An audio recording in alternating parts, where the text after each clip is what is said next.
manifestação, mas a verdade, mais cedo ou mais tarde, mesmo que os não queiram, ela vai prevalecer, ela vai triunfar. Que Obrigado. Deus abençoe a nossa nação. Obrigado. Obrigado. Concedo a palavra ao senador Magno Malta. Senhor presidente, eu lhe pedi a palavra. Concedo a palavra ao relator. Desculpe, senador Magno, serei breve. Bom, primeiro para reportar, levar conhecimento da comissão, as manifestações já de 3 ministros da Suprema Corte.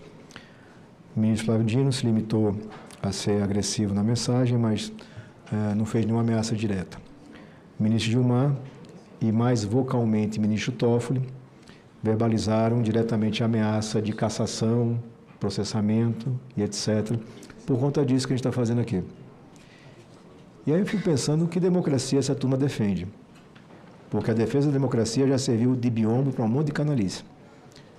Veja, aqui você tem a leitura de uma opinião jurídica de um senador da República, que pode ser confirmado ou não pelo plenário.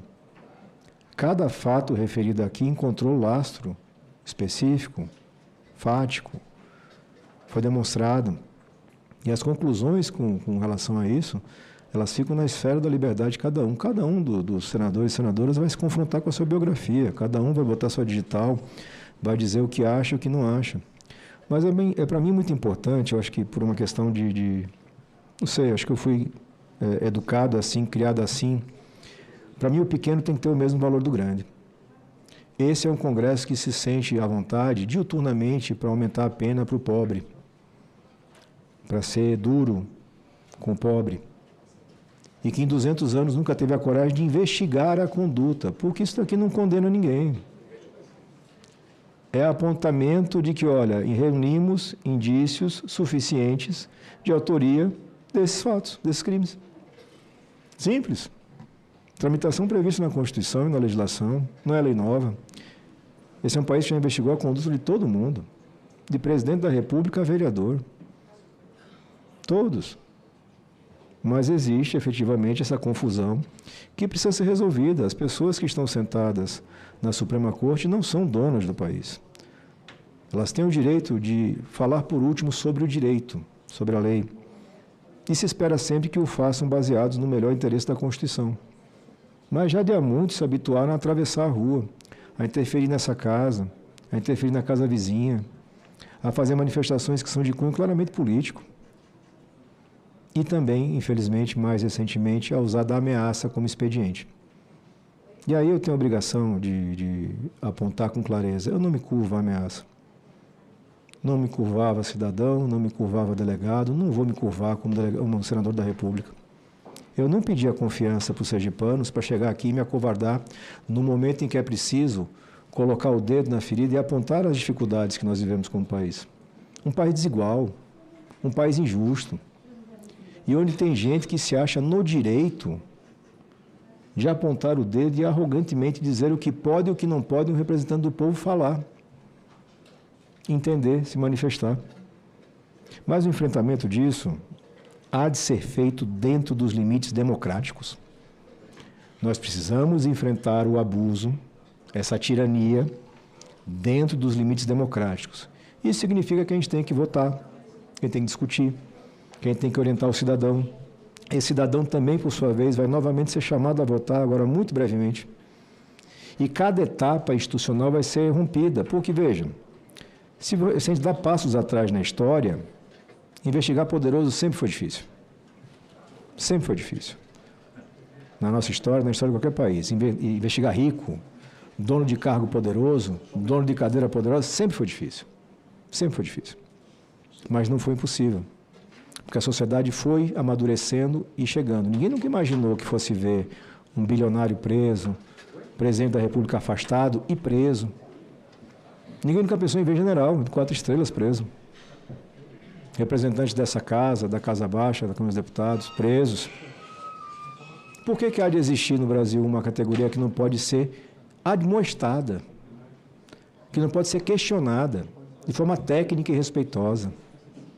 Não há aqui nenhuma palavra de ofensa, de agressão, nem aos membros do Supremo, nem a seus familiares, muito menos à instituição. Mas, de novo, renovam a mesma estratégia. E eu fico alarmado de ver que colegas atravessam a rua para pisar na casca de banana. Que o governo, mais propriamente, faz isso. Porque essa não é uma crise do governo. Essa é uma crise de integrantes do Supremo Tribunal Federal, que precisam prestar contas da sua conduta, simples assim. Que precisam compreender os limites que a Constituição impõe também a eles, como cidadãos que são brasileiros. E a gente persiste nessa rotina de erros e abusos. Presidente, na leitura que fiz, eu não apresentei as considerações finais. Elas estão disponíveis para todos. Não vou ocupar o tempo de vocês. Apenas reforçar aquilo que eu falei das lacunas, da insuficiência orçamentária. Polícia Federal com 40% de déficit de quadro funcional, ABIN 80% de vacância nos cargos, Receita 40% de efetivo vago, Banco Central perdeu 25% agora só na última década para a aposentadoria, CVM, absurdo, COAF, mais ainda.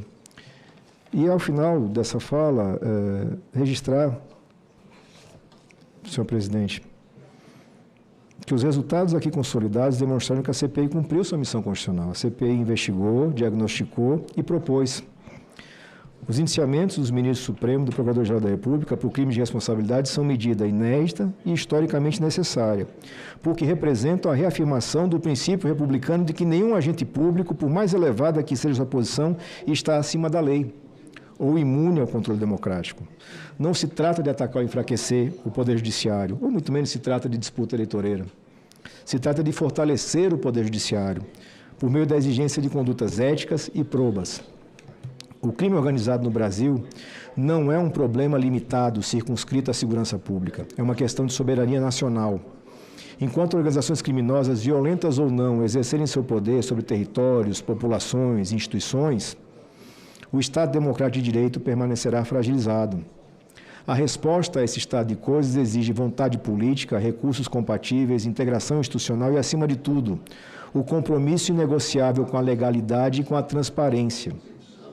Confio que o Senado Federal, que essa comissão, que os deputados e o Poder Executivo darão devido encaminhamento às propostas aqui feitas, que são em benefício, as propostas, da segurança de todos os brasileiros. E, por fim, presidente Fabiano Contarato, eu resgato aqui uma constatação dura de uma entrevista de Ariano Suassuna, que disse que era pernambucano, Humberto, porque é tão amado em Pernambuco, e quase apanhei dos paraibanos, porque é paraibano, por muito tempo radicado em Pernambuco. Resgato a constatação dele, segundo a qual é muito difícil você vencer a injustiça secular, que dilacera o Brasil em dois países distintos, o país dos privilegiados e o país dos despossuídos.